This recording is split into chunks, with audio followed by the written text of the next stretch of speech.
Everyone, let us welcome Jasper William Cartwright, Luyanda Unati Lewis-Nyawo, and Jeremy Cobb from Three Black Halflings. Yay, everybody! Yay!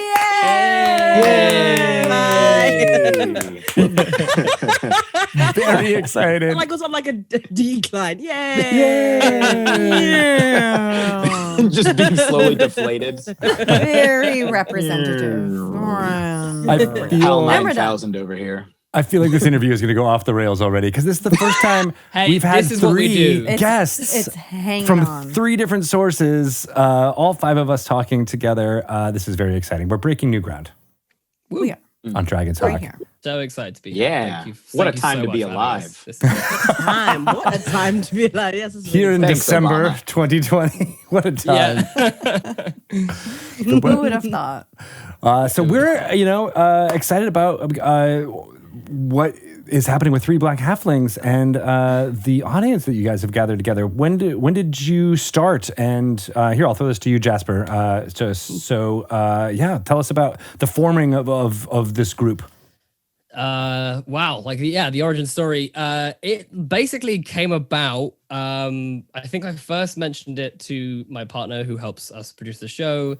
And I was just like, do you know what? Like every single time me and Jeremy play, because Jeremy plays one of my home games, we play on like Thursdays, and every single time we would finish, and because we were also running a game together at the same time, we would sit on the Zoom for like 2 hours or something ridiculous afterwards, constantly trying to be like, yeah, okay, cool. We should go to bed now. We should go to bed. It's late.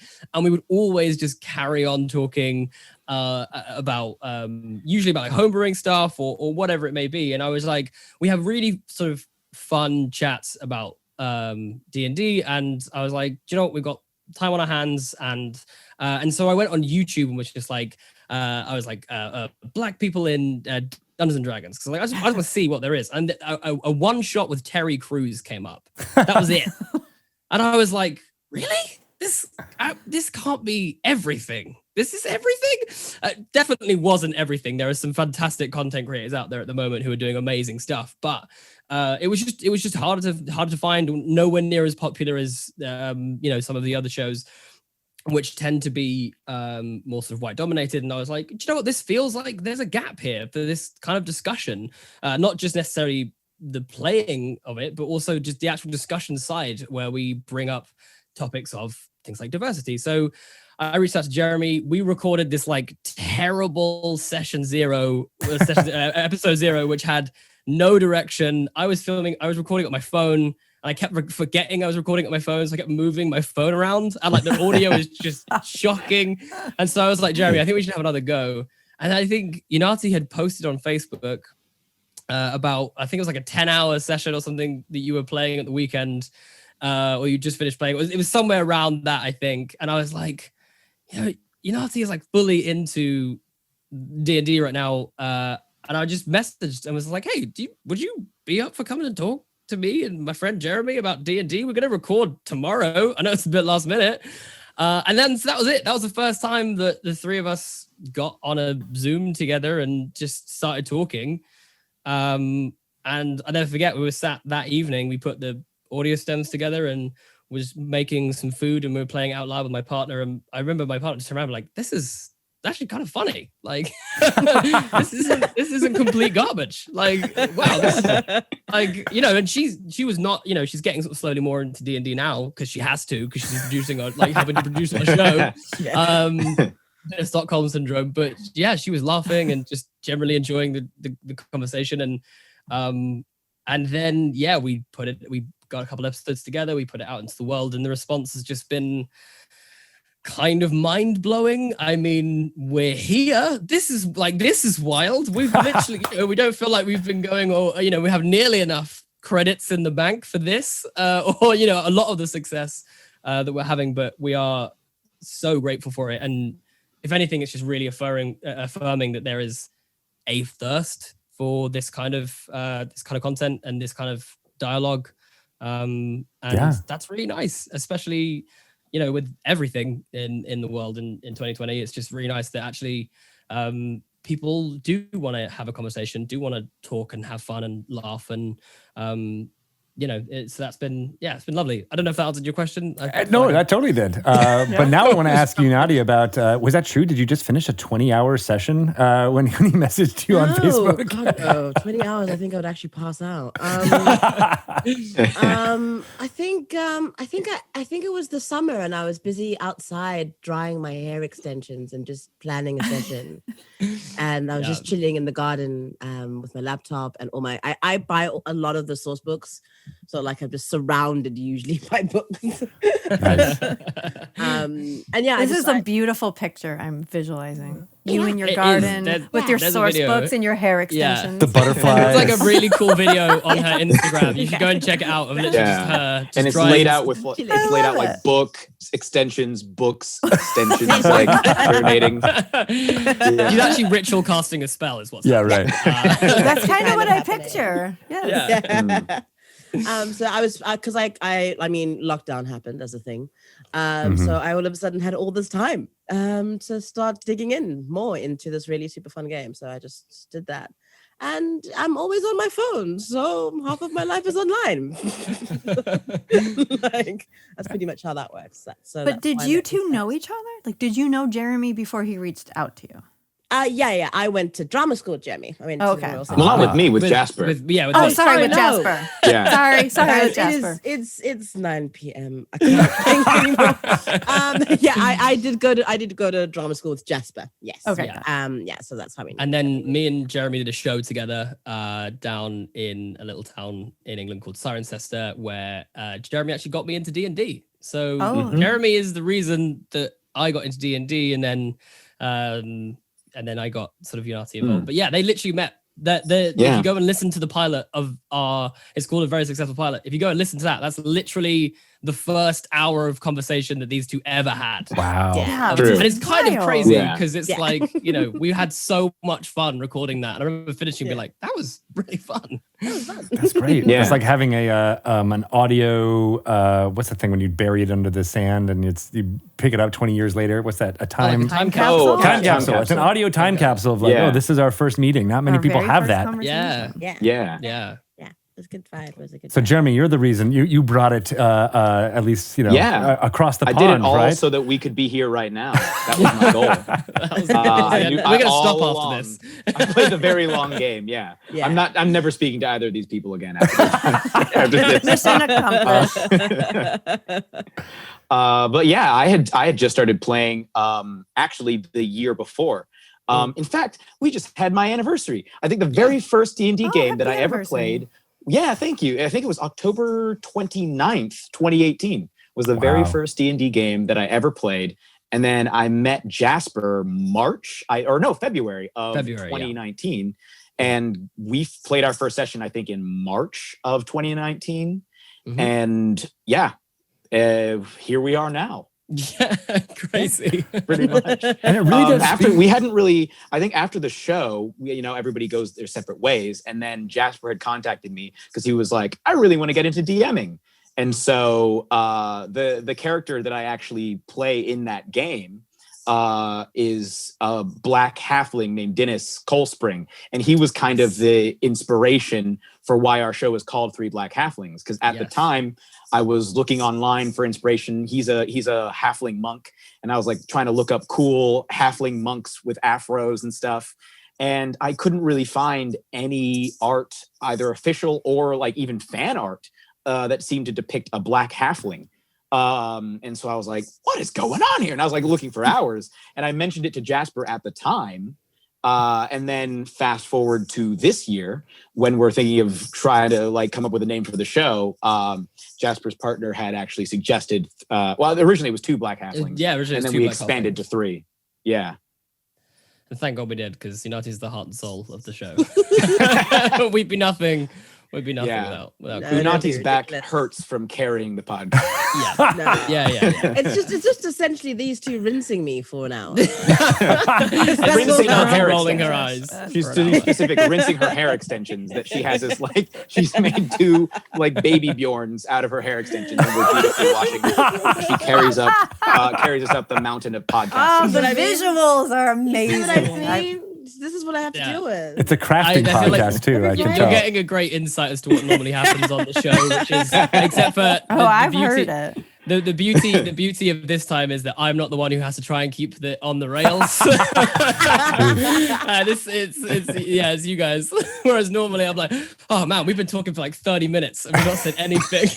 We know that. Yeah, that's awesome. Yes.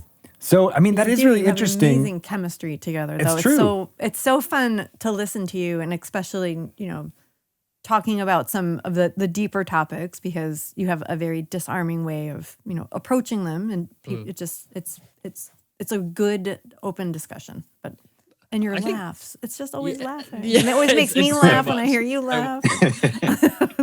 But I think that's a lot of the way that like literally the first conversations that we had about the show, we sort of said, we're probably going to end up discussing some deep things. And I think it was never even really a question that we would just try and approach it in a way of like erring more on like the hopeful side of just being like, this is a positive thing. And most of the things we try to suggest on the show like we're not trying to change the game fundamentally, because like we love the game. We think, the reason we're here is because we're huge fans of D&D and like TTRPGs in general. So everything we try to do is like, oh, this is going to help you improve the game. This is going to help you have like a better, more kind of well-rounded experience. And just inherently in that, it's like, it's fun. We're talking about a game. Do you know what I mean? So it's even though you touched on some sort of deeper subjects, as long as you keep the heart of the soul of the game going, then we're going to have a fun conversation. So I think that, it never really kind of, I don't know about you guys. I don't feel like we ever really questioned that. It would be no. Yeah, because I also think that like, there is room in protest for Black joy, no? Like that's also a protest, like actually just living, doing the things that you love with all of the passion in your heart, and doing that with lots of laughter and good times and sizzling and vibes, and you'll have a nice time. We're allowed to be happy as well. And I think sometimes you forget that just merely existing sometimes and just trying to do that as positively as possible can also be a force for change. And I think that's the thing that people seem to have responded to. Like everyone seems to just say, like, just like you said there, like we just love the fact that you're just laughing all the time, like that's there are genuinely some episodes where I just laugh the whole way through. I don't actually make any point. Just like a halfling would too. Like that's keeping the merry and Pippin kind of thing going throughout. I love that. I also really respect that there is showing of joy, in something. And it, I've talked to a lot of people here in America who, there's so many stories around Black culture that have to do with the misery and the awfulness that is, very, very much apparent. But there is a wide breadth of humanity in every single ethnic group, and it's really important to show the joy. And I love that you guys are showing that too. Yeah, I think it's about celebration. At least for me, it's about celebration. I think that's the thing that's been lacking for so long, is that whilst it's very easy to feel hurt and aggrieved and like wounded by a lot of things that go on in the world, that wins, that becomes everything if you then can't find the joy in the celebration. And it's exactly the same with D&D. And so like so much of it is like, if you explore other cultures, if you explore other things and you celebrate them and you find joy in them, you're going to vary your game. You're going to have a really fun time. You're going to have music that doesn't always feature the loot. And that is a good thing. That is a good thing.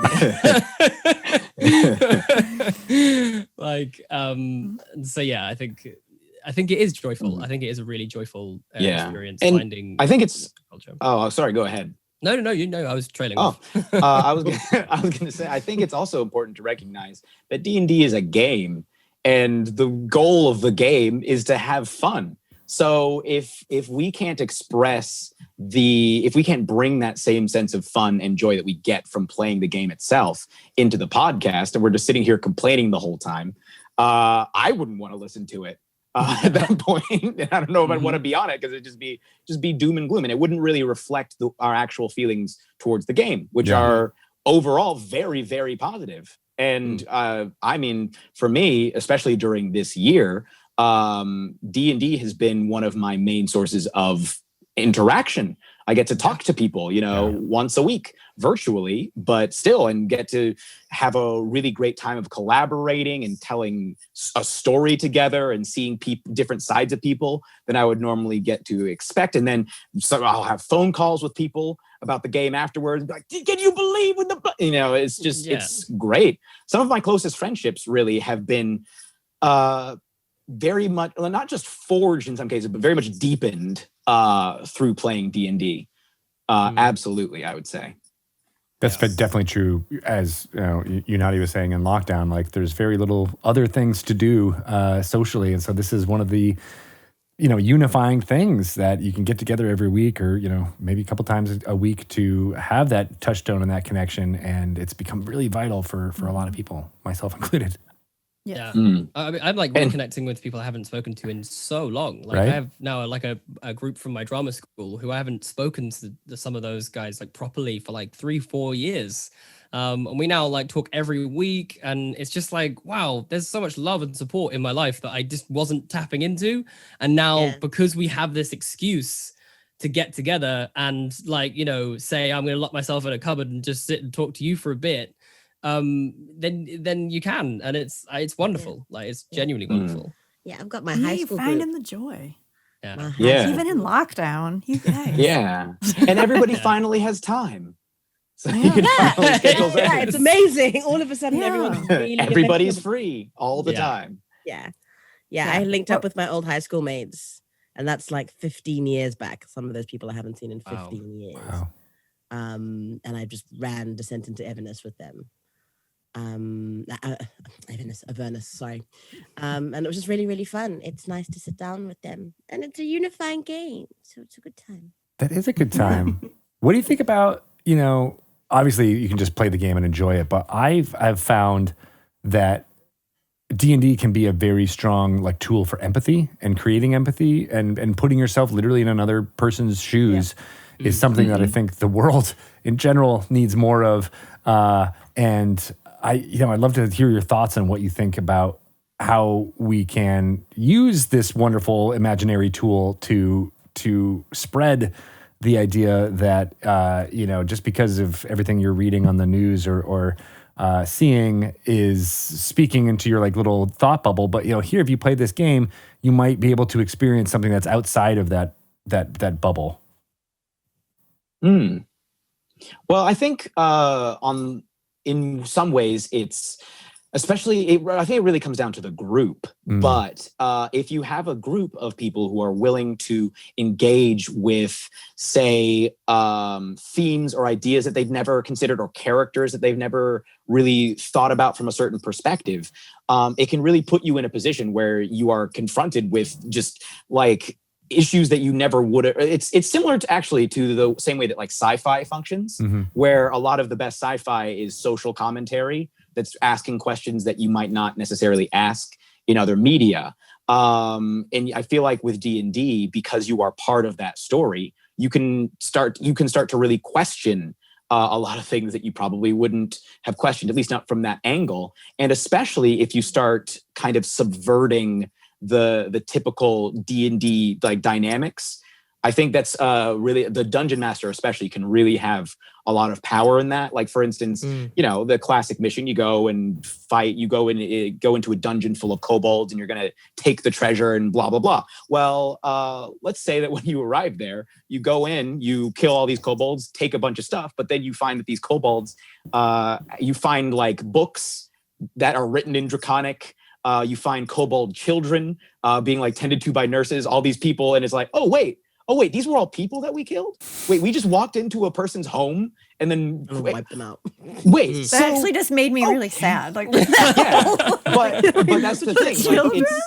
Like, if you choose to like make the characters people or treat them with some level of seriousness, obviously you can still have a blast playing the game, because who knows, maybe somebody's like, I feel bad about that. I'm going to adopt one of these kobold kids. And you guys then are trying to raise this kobold kid who has no basis for like your culture. You have no basis for their culture. And now you as a group are kind of exploring the idea of trying to engage with somebody from another culture, like that's radically different from yours, trying to understand a group of people that you may have previously just assumed were all one way, just stereotyped and considered that they're all evil. They're all like little mischievous, almost mindless cannon fodder that just do bad stuff. Like as soon as you start to be like, oh wait, maybe they're like this because they're being ruled over by dragons all the time, and like everybody hates kobolds, and so they don't really have any opportunities for any other kind of gameful employment. Now, obviously, not every game needs to have that level of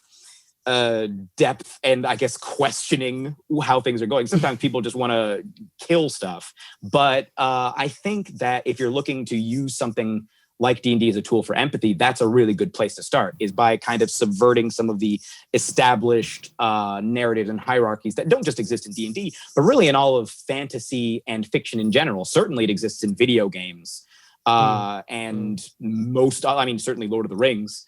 The orcs get very little characterization in most of those books. And I mean, it works for those books, but I recently watched the Rankin Bass Return of the King adaptation. I don't know if you guys have ever seen this. It's like a long time ago when I was a kid.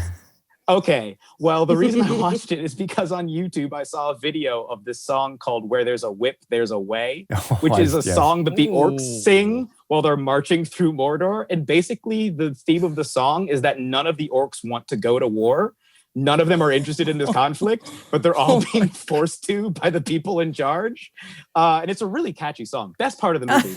Like in the first stanza of lines, there's more characterization for these orcs than you get in the entire Lord of the Rings book series or film series. Really catchy song. Go check it out, folks, if you haven't. But it's like that as an example. Like that song is really fun, but at the same time, you're like, oh wow. Maybe there's another way we can go about this. Yeah. Obviously, there's not that opportunity for poor Sam and Frodo. But in your game, who knows? Maybe your version of Sam and Frodo. But yeah, that's basically the end of what I was going to say.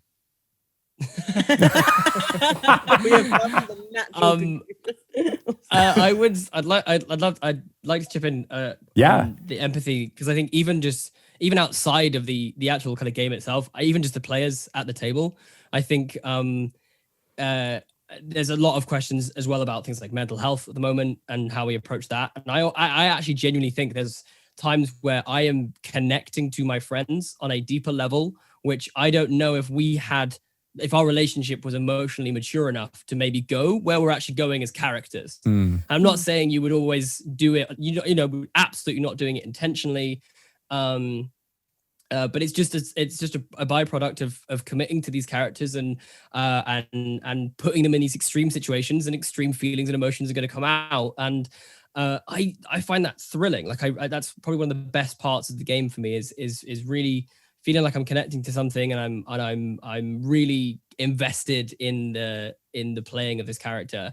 And it's just going to bring out different things in me, which I didn't know was there, or I didn't know was there in my friends, and just brings us all closer together. And I think that again is going to reinforce that sense, your natural sense of empathy, because you're not just going to see your friends as a homogenous group. It's like, oh yeah, okay, I really know just more about this guy or girl, or this person. So yeah, I think that's probably what I would say. There's something I want to unpack with what you just said there, and I don't know, forgive me if I'm stereotyping British people, but I'm taking a lot of this from A Fish Called Wanda, where there's this idea that you can't, everything is politeness, right? That you can't really get past. And it's in America too, especially amongst guys, like where it's all small talk. You talk about sports. You don't actually talk about things that are important or emotionally important to you.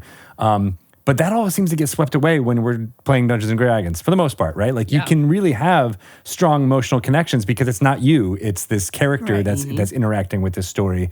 And I think even that is healthy for adults, more than children at this point, Yeah, I couldn't agree more. I think it's as for whether it's a British thing, I know like I definitely struggle with it. Like I'm so polite sometimes, and I'm sitting there like, why am I being nice to this guy? This guy was so rude to me. Like I need to just tell him straight.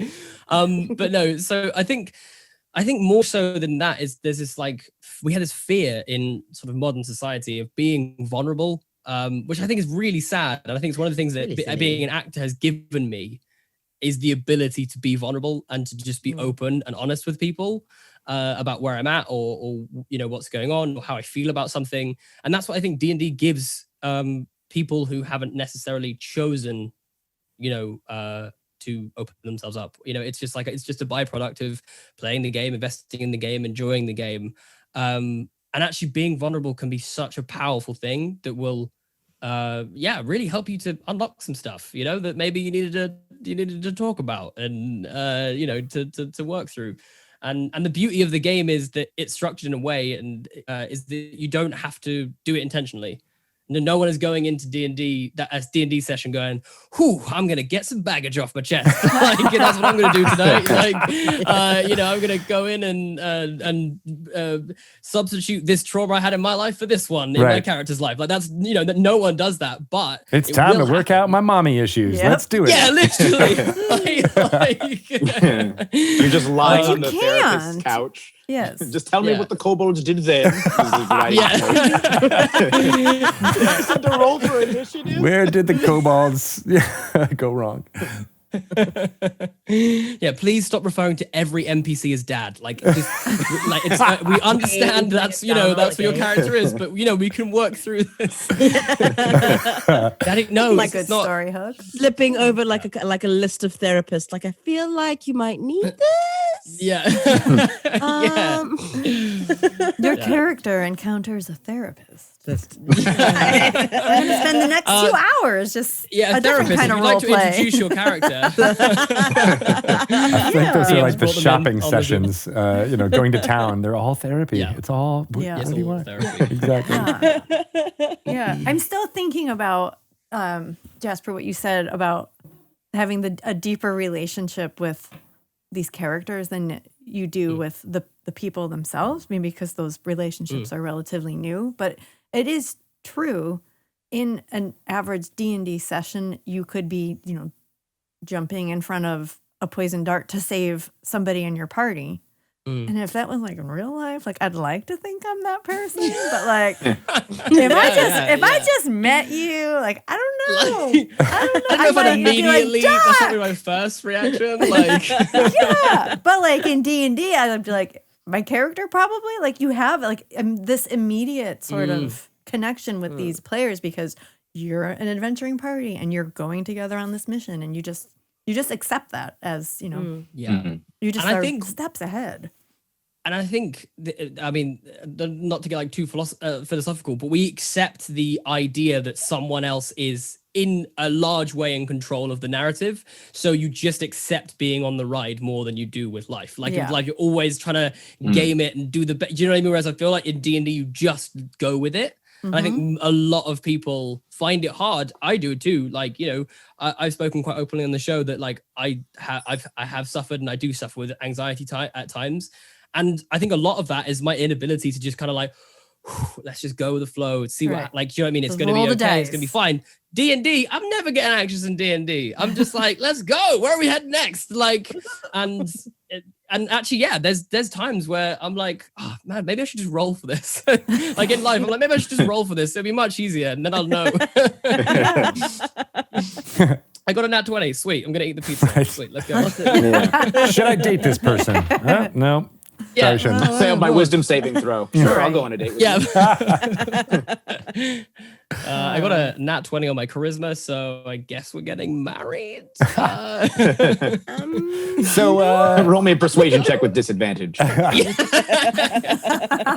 Another exciting thing that we're seeing is the kind of growth of D&D fandom and play happening in all parts of the world that aren't in America, right? So all of you being at least presently in the UK right now, I'd love to hear maybe from you, Unati, about what it's like how it might be different from when you were growing up to now, and how D&D is becoming a little bit more, I don't know, accepted. Because it seems like I'm feeling that from all that I'm seeing on Twitter and whatnot, that there's a large growth of people who are jumping into this game, maybe having to do with quarantine. But I don't know. What do you have to think? Yeah. I mean, I sort of have only been playing for about a year, so I can only really speak for myself. But yeah, I think people are more open to the game. I think there's certain bits of media that have just made it a bit more accessible, and it's now associated with coolness. When you're like, but when I said I loved anime in high school and everyone teased me, now everyone's running around being a weeb, and it's not okay. Not fair. Now it's cool all of a sudden. But no, I kid. But yeah, I think that's kind of the effect that's sort of happened, is that it's kind of come into the mainstream media in a cool kind of accessible way, I think. Speaking on the British scene, I don't really know. I just mainly play with these dudes and some of my high school friends in SA. But I think it is becoming more popular, even in South Africa. My friends are just reporting more and more people of color just wanting to play as well, which is just really exciting. And I do think Corona has something to do with it. People are bored. We are bored at home. We have nothing to do. Every day, Zoom. Yeah. We're in the same clothes.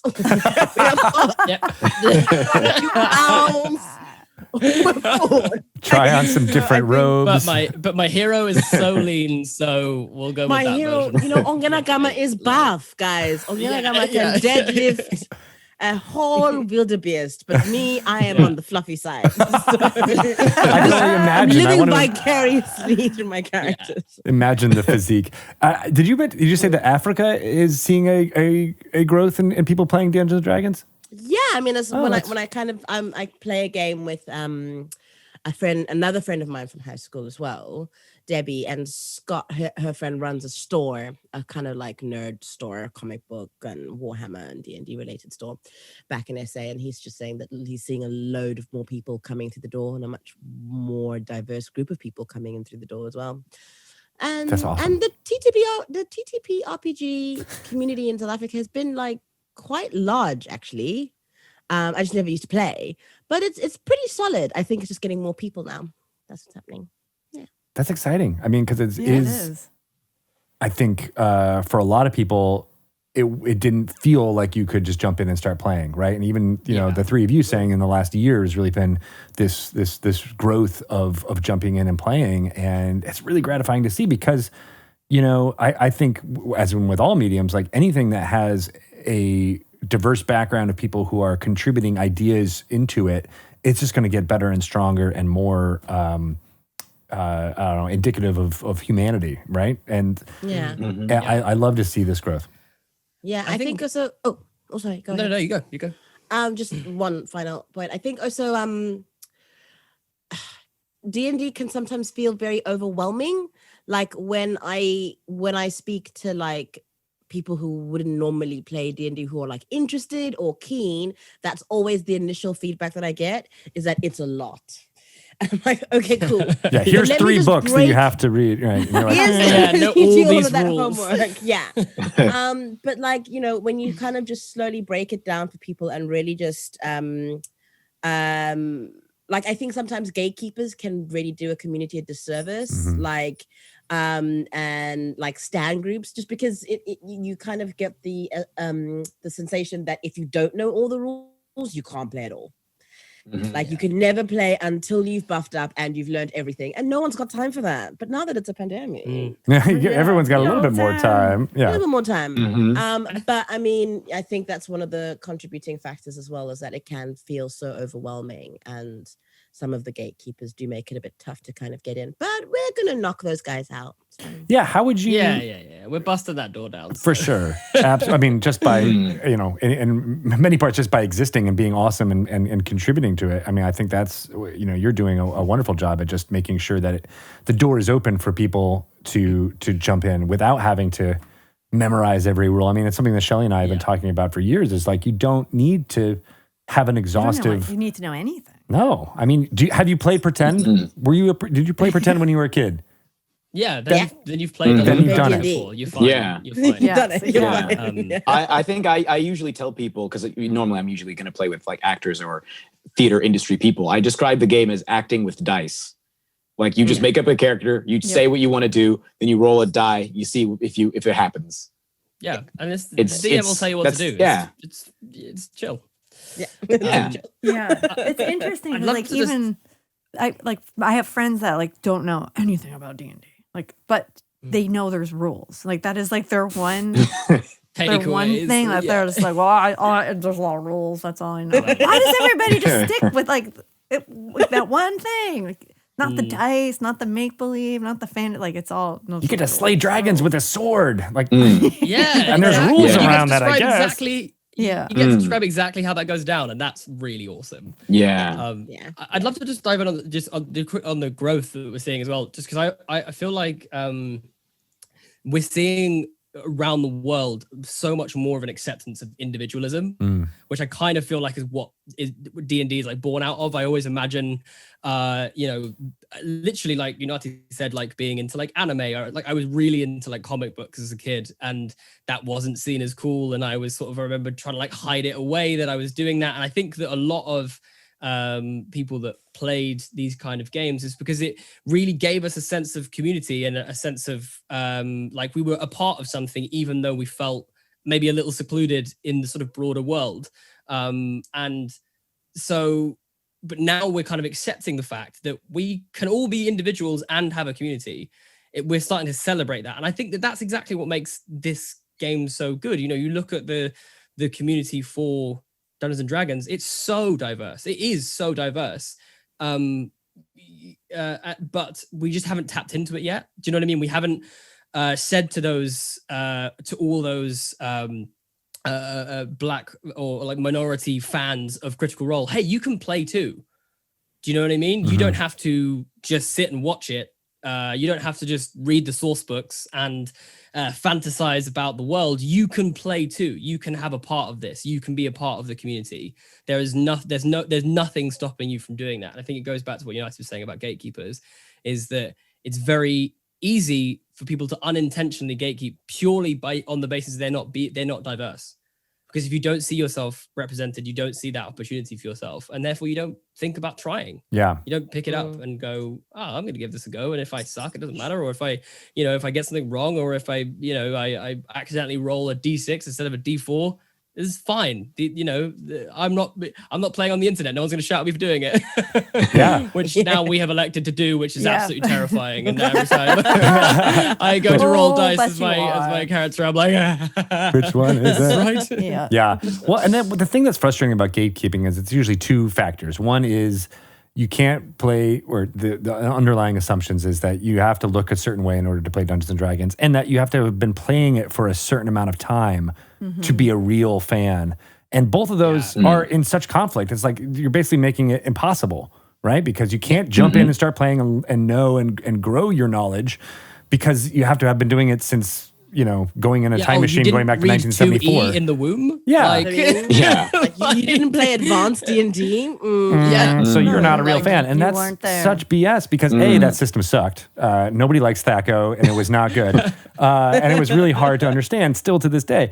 And so that's why when I hear that you have all started playing in the last year or so, that's exciting, because it's like that means that you've broken through in all those two assumptions, right? You're just like, I can play because I choose to. And that's all that really matters.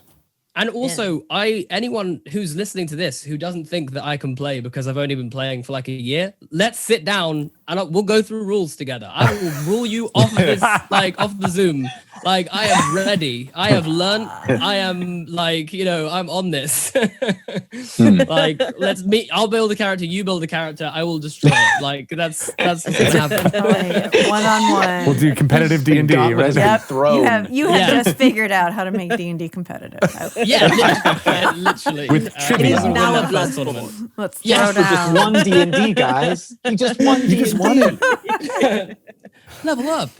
Well, of course, we, Shelley and I are both former theater people too. So there's this. I just love that the three of you also came from that background, and it means a lot. I think there's this crossover between the entertainment business and Dungeons and Dragons that we're seeing on all kinds of levels. And with theater people being unable to work your craft, at least you're able to kind of have these discussions in an audio form.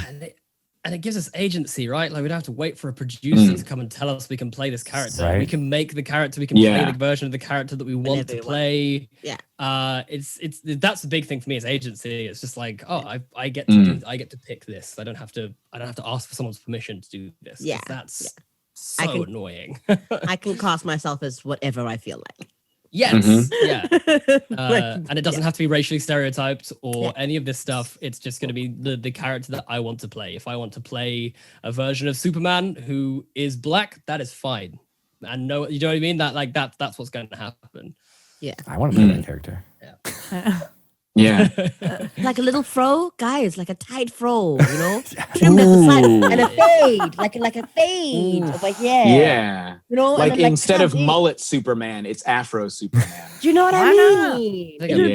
It'll be look. Yeah. I'm digging it. I think it's what you mentioned earlier, Greg. I think the fact that earlier editions of the game were a bit more rules heavy, and also combined with that, the fact that the game was heavily associated with, it's always associated with fantasy, but fantasy was not as mainstream of a genre as it is now. Yeah. And so the people who were into fantasy were often much nerdier people who were more into numbers and facts and rules and that sort of thing. I think that is what had led to that kind of stereotype about D&D being about rules and different things. But I think in the past, I would say 10 years, but especially in the past 5 years with the advent of so many popular online shows, stuff like Critical Role and Dimension 20, at least for me it was Dimension 20 that got me hooked. But as combined with the fact that 5th edition, I think is a lot more accessible in and of itself. And plus there's online resources now.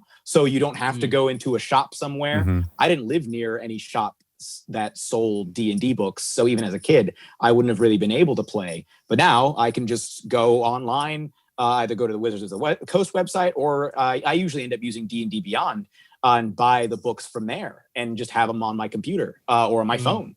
And I think all of that has made the game a lot more accessible. And then with what we were saying earlier, with the importance of representation, the fact that some of the shows that are getting popular now actually have not just gender diverse casts, but racially diverse casts, and all kinds of different forms of diversity. I think that also has made the game a lot more accessible to people who may not have been into it before, or may have felt like, if we're going back to the 80s, that they were not a white man who's like a white nerdy man, therefore is like, I can't play. Mm-hmm. I think all of that has really led to it opening up the way that it has. And for me, I'm loving it because it feels like the game is, in comparison, like when I meet people who've been playing for a really long time, their ideas about what D&D is and should be seem much narrower than the current generation of players who feel like, well, sure, we can do a high fantasy setting, but we can open it up to other settings, or we can change, we can change all kinds of stuff. Just look at what's upcoming with Tasha's Cauldron of Everything. Like, we're even able to alter racial features now, or at least racial ability scores, I think, or ability bonuses. Yeah, all the that amount stuff. of, it's as Jasper said earlier, the emphasis on individualization and individual expression, I think, is really what has led to the game spreading out the way that it has and getting so much more of a diverse fan base and player base. And I'm loving it, gotta say. Me too. Yeah. Me too. It's like every good D&D party. Thank you, Beyond, for doing all the maths for me. Yeah. Thank you so much for doing all the maths for me. That D&D Beyond. Counting. It's so good. I hate counting so much. I'm with you there. Why do I even play? I hate counting so much. I hear you. But yeah, D&D Beyond, the day I found like an online character sheet builder and I found D&D Beyond, it was just like, it was the the heavens opened. Right? Yeah. The creativity amazing. can just Like, flow then. You don't have to worry Don't about have the to math. worry about any of this. Yeah. Yay! I can do the bit I like.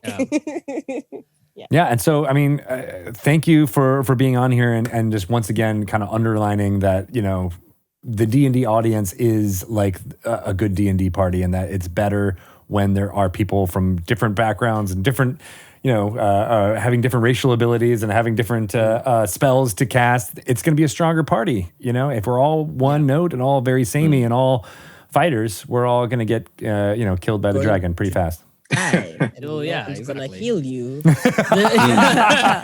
Yeah. We'll all fail our wisdom saving throws. Yeah. Yeah, that's gonna Wait. that campaign Yep. will end in 3 seconds.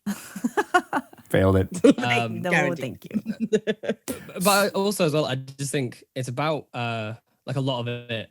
I think for us, it's just about empowering people to feel like they have a stake in this community and that they have a voice in this community, because I think we kind of forced our way in. Do you know what I mean? Like but it takes a lot of, you know, like if we can have like a humble brag, as much as it, you know, the response has been incredible. Like we've worked really hard to get it to here. Do you know what I mean? We've grafted and we've put it out there, and we've really, we've put in like the time and the effort to make the show as high a quality as we possibly can. But it shouldn't be that difficult. And you do look around and you know, a lot of the top people do fall into that like white male category. That's not their fault. That's, you know, it's just, that's the way that this thing has happened for a long time. And so it's just about empowering people, knowing that like, look, the more people that get involved, the more people that stake their claim in this thing, the better it will be, like we've mentioned.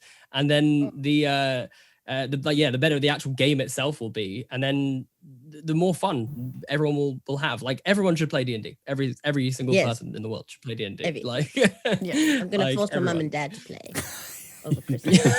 Yes. We've actually spoken a few times. We've mentioned our parents so many times on the show that we feel like we're gonna have to eventually do like a parent mums and dads game. stream. Like, Yes. stream. And it'll be, These I can two are imagine it being even responsible more for chaotic.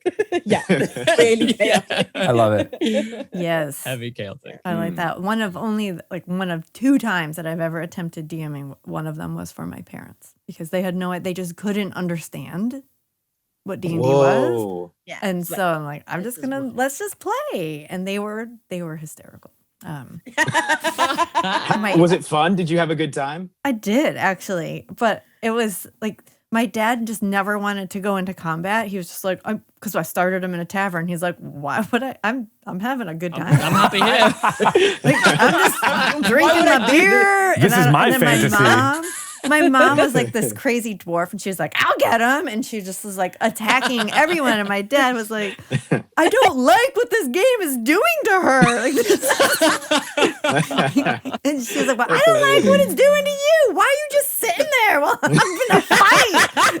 But this is exactly it. This is the beauty of this game. Yeah. How long have they spent together? Now they're discovering new And now they're parts about their realizing, my partner. mom is realizing, Yeah. like, if she Like- throws a punch in a bar, my dad is not going to have her back. Like, that's just fact. Is this what they mean by spicing up a relationship with role play? Is this what they They may have had, I maybe gave them the wrong impression about role playing. I don't know.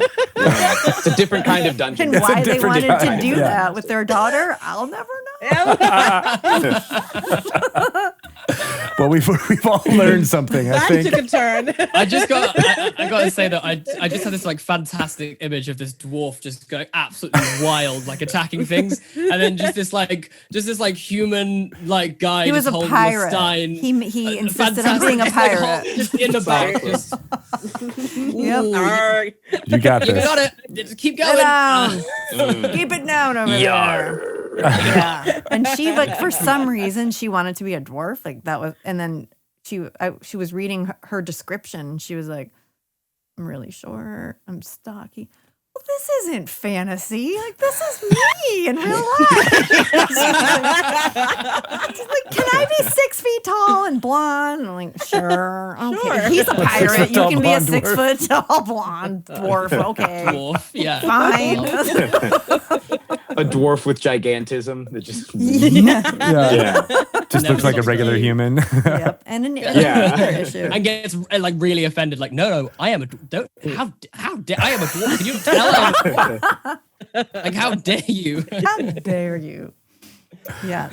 Amazing. Representation matters. It does. Yeah. Well, It now really I does. want to hear a report of you playing with your parents for and this. see what happens. Yeah. Yeah. Maybe we'll have to introduce them to our main campaign. Like, get them in for like a guests on a come in as spirits or something.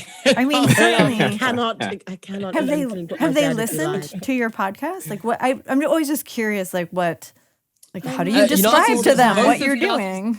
Both of Unati's parents are patrons of our show. Like, individually, Yeah. they both signed up. It's amazing. I My love mom that. listens all the time, and then she'll give me critiques and advice and notes. She's loves ready to for give me D&D. notes. Like, I don't know what you're talking about, but maybe if you just laugh a little bit less, you're very loud. And That's my favorite part of that. Mom, My favorite part of the show is your laugh. I was like, no. That's Mom, the literally laughter is our brand. that is literally the brand. Like, no, Mom.